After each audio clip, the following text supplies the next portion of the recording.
Every year, Jewish people celebrate the Exodus from Egypt with a Passover Seder. And one of the key elements of the Seder is unleavened bread, or matzah. And if a whole country eats matzah for a week, that's a lot of matzah. The Bible calls it the bread of affliction, unleavened bread, or matzah. Every year, the Jewish people are commanded to retell the story of their exodus from Egypt and to eat unleavened bread for 7 days.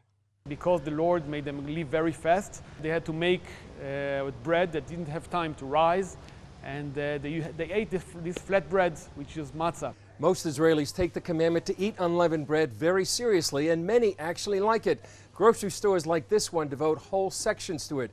And besides regular matzah, you can get egg, whole wheat, and even choco matzah. The regular matzah must be made of flour and water only. The flour would look to you like regular flour, but it's not regular flour. Roy Wolf is vice president of Matzot Aviv. He told CBN News the whole process, from mixing to rolling to shaping to baking, must be finished in 18 minutes, because the moment water touches the flour, it starts rising. In reality, our process is much, much faster. We want to be as efficient as possible, and the whole process takes no longer than 3-4 minutes. But every 15 minutes, in order to avoid to have any leftovers of leavened dough, we have to clean the mixer system. Wolf is the 6th generation to work in his family's business, which started in 1887. They've been in the current factory since 1946. In the basements here where we have the flour silos today, the Haganah, the first defense forces, used to hide the weapons from the British mandate. Since 1946 we've been here making matzah.